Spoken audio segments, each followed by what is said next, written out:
There are so many ways of presenting a television program. One, like this. Far, far away, so that I am very, very tiny, and you can't see me or hardly hear me. Or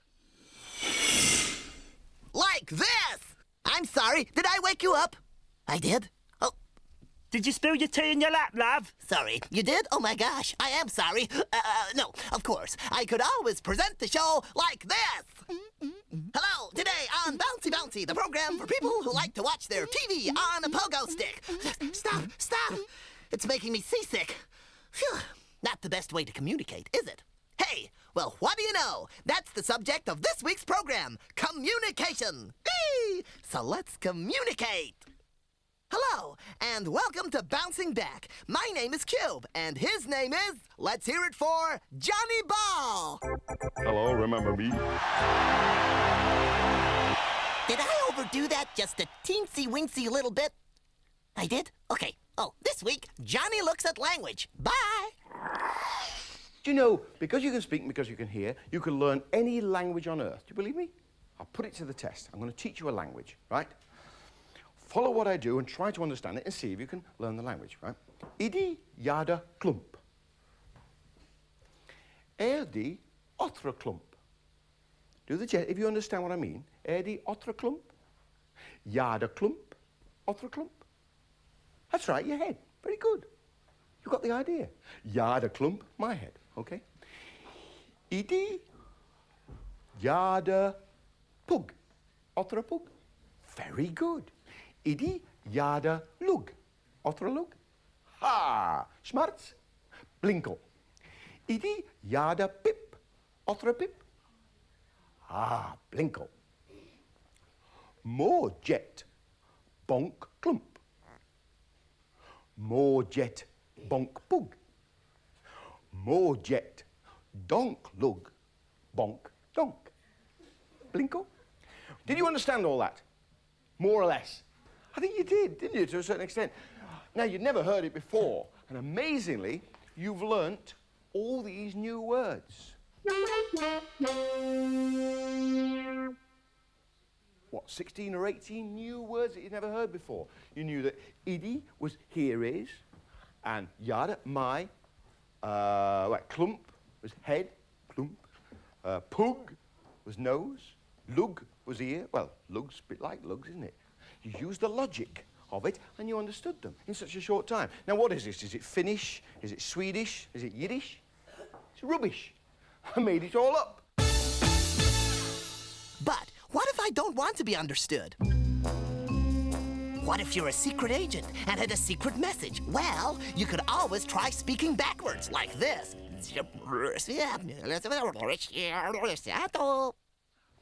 One person in history transferred or switched the whole language round and wrote it back to front. His name was Leonardo da Vinci, and he practiced mirror writing. Try and write your name backwards here, so it's the right way round in the mirror. Start from the mirror and work away. Have a go.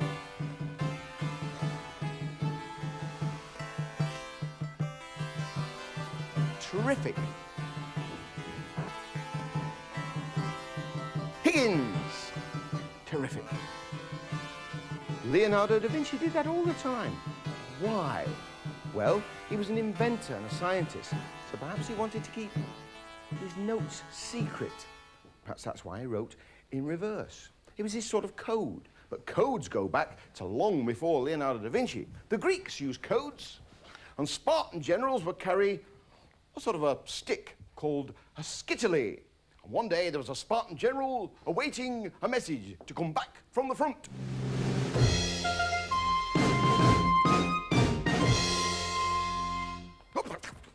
Have you come back from the front? I thought you'd come to the front from the back. Very good. The general took the message and chucked it away. It was a decoy. Didn't mean a thing. If it had been intercepted, it would have told the enemy nothing. Then he said, "Quick, lad, your belt." And the messenger took off his belt. And on the inside of the belt were letters, lots of them, Greek letters, forming all kinds of patterns. The general hooked it onto his citadel and furled it up. And there appeared a message which read, We lost. We lost! Wow! That's enough to send you around the twist, or even up a pole. Today, codes are more complex. If you've got a coded passage, a sentence or two, and you're trying to decode it, you could look for the short words like the or a or an. And once you can recognize those, it would help you to decode the message. That's why modern codes come with the letters sorted out into groups. And this is a very simple message. Can anybody understand it? No. Well, whoever received the message would have a decoding book. And the first instruction would be, remove all first letters because they don't mean anything at all. So they take these out. And then slide the rest up together. Now, do you understand it? No? The second instruction would say, raise every second letter. So you start with the first, then the third, and the fifth, and so on. Alternate letters being raised and left in place. And there's the message. Can you read it now? Do watch them cut off an number. Do watch, think of a number. Very simple. And you see how just a simple message like that can be complicated. Now imagine what would have happened if we'd slid the alphabet along. So for every A we used a B, or for every B we used a C. How complicated just that simple message would have been. Today, modern codes are almost unbreakable. There was one code used in the Second World War that was unbreakable. It was set up and used by the Germans. And the reason it was so difficult was the fact that the whole code was set up by a machine called Enigma. Looks like a typewriter. Typewriter keyboard. And then the keyboard is repeated here with these letters. But those letters light up. If you want to type in a message, we will meet at midnight, you type a W, and a B lights up. E, and a H lights up. W again, for will. And a V lights up. But last time, a B lit up. So even the same letter, when you use it again, will have a different letter representing it. So you see how complex the code will be. So complicated, nobody could conquer it. It all works with these rollers up here, 3 wheels, and each time you press a key, they move, and so set up another set of letters. Now, there are 26 letters on each, so that's 26 times 26 times 26. But that isn't the end of the complication. There are plugs here at the front, so you can plug in more loops to make the coding much more complex. You can use altogether 8 of these drums. The possible number of ways of coding a message amount to 200 million. So how could you possibly crack the code? Well, we did it. Simply, we nicked it. We didn't steal the machine, but the workings. We brought back, or people brought back the way the thing worked, and we put it together and got the whole information and found we could crack the Germans' code without them knowing it. It saved thousands of lives and brought the whole Second World War to an earlier close. Okay, now listen. You know codes come in different types. This place of mine is wired for all sorts of 21st century emergencies. So here, right here in my computable vector variable X7242 personnel module, house to you, I know if a meteorite is heading my way. I hear this noise. If another hole should appear in the ozone, I hear this. If a message from Unit 2 Zardoff X212 comes in, I hear this one. And if there is someone at my personal person accessibility modular device, door to you, I hear this. Oh, well, some things never change. A message is still a message, but also a code all the same. Who let that car in here?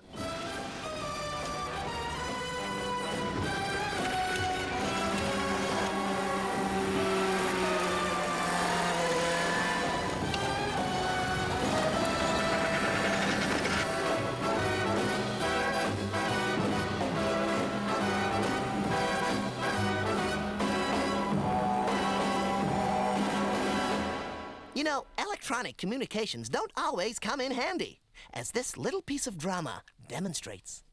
One advert. We have got a burglar alarm, to which I say, thank you very much for telling me. Trouble is, I probably haven't even switched it on. And look at this, Mickey Mouse lock. And what about this? Let's have a feeling here. Yeah, just as I thought. Key on a bit of string. They trust our kids to cross the road. They won't give them a front door key. Daft, I call it. Now, come inside, my son. Here we go. This is where the pressure builds up. Back off a minute, back off. Do not hurry. Look at that. Pressure pad under there. Stand on that and ting-a-ling-a-ling-a-ling. So we don't stand on it, do we? Come in, my son. Come in. Let's close the door. We don't want everybody in here. The truth is, they can make their houses as secure at Fort Knox. Little light detectors, pick up the light, right, ting-a-ling-a-ling. Little pressure detectors, voice detectors. What about a baby alarm to pick up the old voice?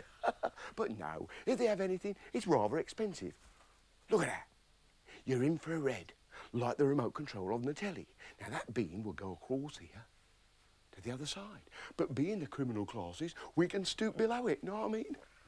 This way, my son. Now, that's marvellous. Whoa! Don't worry, I'm just taking things easy. Well, it's my job, innit? Let's see what they got. Oh, that's very nice. Yeah. No. Oh! Jackpot!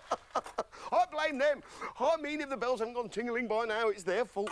Although, they could have been clever. Instead of the bells going ting-a-ling, they could have a little device that phones. The old telephone dials, the old bill hears it, and they come along to show me the light. Oh, my God, that's what's happened. Quick, otherwise I'm going to get my collar felt by a blonde policeman. Blonde policeman? Oh, all right, Gov, it's a fair cop. Blonde policeman, fair cop. Bravo, bravo! A fine piece of acting by Sir Johnny Ball. The sofa was played by his distant cousin, Sir Beach Ball. Incidentally, what do you get if you dial 666? An upside-down policeman on your doorstep. Of course, a most famous criminal who was caught by the speed of electronic communications was Dr. Crippen. And to tell us about it and wearing a jumper modeled on a badminton court is Johnny. Dr. Hawley Harvey Crippen lived with his wife in London and one day announced that she'd gone on a singing tour to America. But friends soon became suspicious when they saw that his housekeeper, Miss Lenave, was wearing some of her jewellery and her furs. So they notified the police. The police interviewed Crippen and then searched his house. And on the third day of the search, they found some remains of a body in the cellar of the house. Meanwhile, Crippen and Miss Lenave had scarpered. They jumped on a boat bound for Canada. He'd grown a beard and she was dressed as a boy. But the captain had seen the story in the papers and recognised them and telegraphed Scotland Yard on the mainland. It was the first time the telegraph had been used in this way. The detectives jumped on a ship in Liverpool. It was a faster ship. They arrested Crippen and brought him back. But that's only half the story. They still had to prove that it was the remains of Mrs. Crippen in the cellar and that Mr. Crippen had killed her. The medical expert on the case was Dr. Bernard Spilsbury, and he proved that the remains were those of a lady who was small and stout, dyed her hair, and also had had an operation identical to one that Mrs. Crippen had had. He also proved that the body had died from hyoscine poisoning, and Crippen had bought hyoscine a few weeks earlier. So by now, I think you have the message. Communication is all about getting the message across, whether it's by phone, letter, code, satellite, fax, pigeon. It's all about being understood. That's why in the old days, people needed fans. But football fans? No. Oasis fans? No. Electronic fans? Maybe. No, of course not. They're not about communication, but these ones are, oddly enough. Fans have been used by many people, mostly ladies, for many centuries in many, many countries. And the variety of designs is enormous. Just have a look at some of these.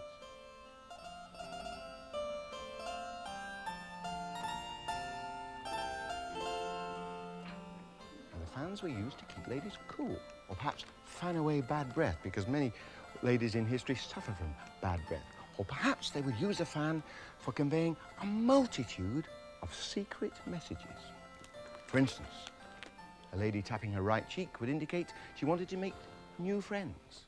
Or perhaps she would gaze around the room from behind an open fan until she saw someone she liked, and then she would gaze directly at them till they saw her, then she'd look away.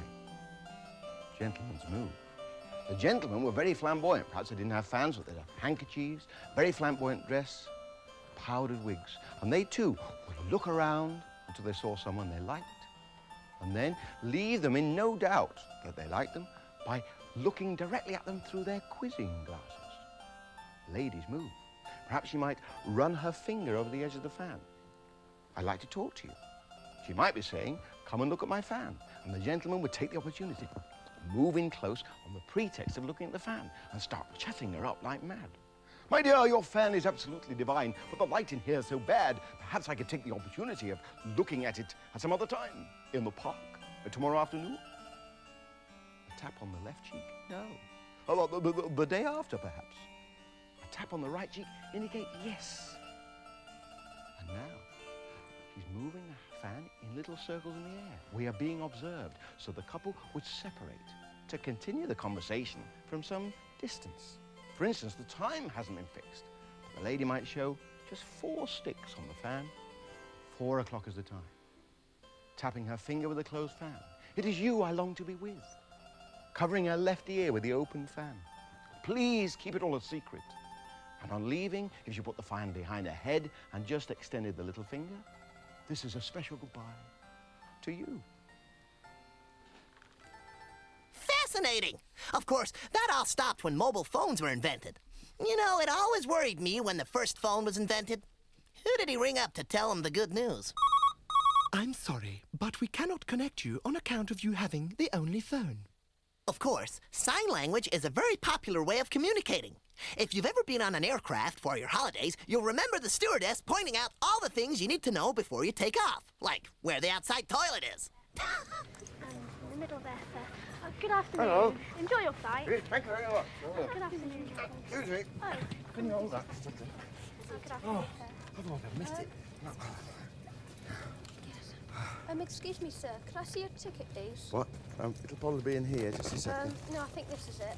Oh, that's it. Yes, I think you're in the wrong row. Please, could you move to the row behind Well, you? it was empty. I just thought. Yes, but it's this lady's seat. Oh, right. Okay. Oh, sorry. Excuse me. Sorry, I didn't mean to. Thank you. Thank you. Here, all right, is it? Yeah. Thank you.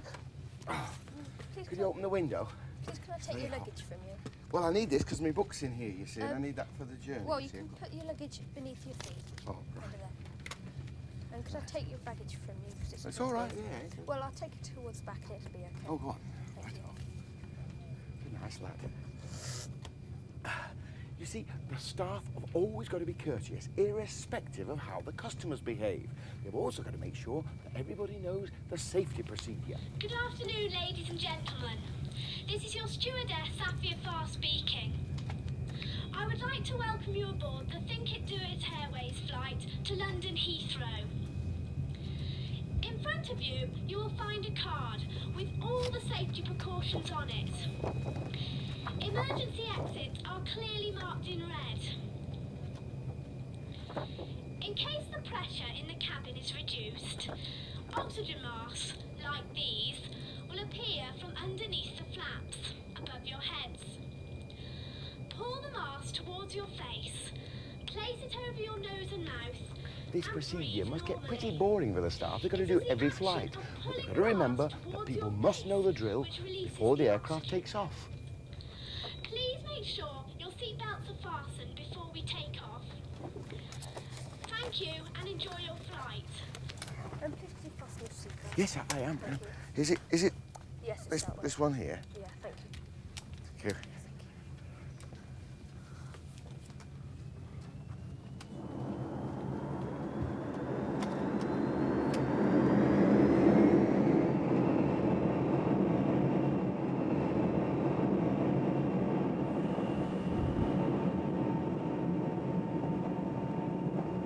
Of course, once we're airborne, it's so relaxing and peaceful with somebody else in control. Ha, but the staff, they've got to keep going. Or people might be hungry. Oh, the coffee's up. Oh, thank you, sir. There's food in the trolley, is there? Oh, good. Right. Sue. Now, Sue is Deputy Fleet Training Stewardess for British Midland Airways, and you've been putting our kids through their paces. Certainly How have they done? They've done very well. They've been really enthusiastic all day. What do you think they find is the hardest thing to grasp? Probably putting a smile on their face all the time. You have to smile at the passengers. You can't let it drop. No. You're a professional. You've been doing it several years now, like 5 years, isn't it? 5 years. So, yes. so what's the best aspect of the job from your point of view? I think the variety of the job, and it's a nice job working with people. I enjoy it. Working with people. I Yes. like that as well. And finally, how you appear in public says a lot about the sort of person you are. If someone comes up to you and says, "Oi, baboon face, what's the time?" You might think, "Oh, I say, what an unpleasant chap he is." But if he says, "I say, my good person, but could I bother you for the time?" You might think, "Wow, he's posher than the Duke of Edinburgh's shoelaces," and tell him the time. Not. So, how you present yourself says a lot, as you can see in the next piece. The haircut is played by Johnny Ball. Oh, good heavens above. Sit down, sit down. That door sticks, eh? You want to get it fixed? Now, we need the right Stuck type of up. person for this job. So, first of all, do you have any qualifications? Oh, mean! What about examinations?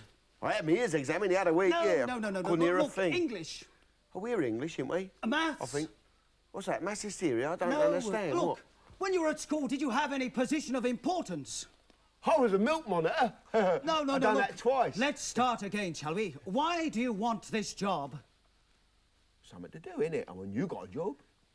Now, we are a manufacturing organisation. Are you any good at making things? Making a living? No. Making whoopee, yeah. No. Making look.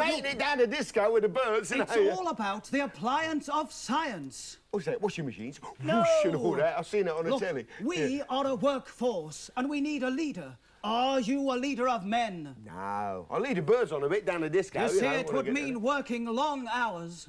Oh, no, that's no good. I've got to get home, feed the Dobermans, you see. Oh, yes, home. Now, it says here for your address, no fixed abode. Well, that's no good. Oh, well, I moved now. I live next door to there. Now, look, what do you like on getting up early? Getting up the West End, you've got to get up early, otherwise the see, birds is gone, you see. I'm very keen on punctuality. That a new group? No. Heavy metal, I haven't heard Look, that. don't you think you could do something to improve your appearance? What, bigger earrings, you mean? You know, No, so look, big- this is a Oh. position for someone with drive. I've got a motor. Someone with talent. I've got a bird. Someone with flair. How flares went out long ago, mate. Look, I'm looking for someone that could take over the running of this firm in a few years' It'd time. be marvellous, that, wouldn't it, eh? Very well, then. Yeah. That's it. You've got the job. Oh, it's terrific. You can start on Monday as Oh, my it's- personal assistant. Oh, it's flipping marvellous. That's great. Thanks a lot, Dad. That's all right, son. At least your mother will be pleased. Of course, a good way to make an impression on someone is to sit on them. But don't try that at home, or at school, for that matter.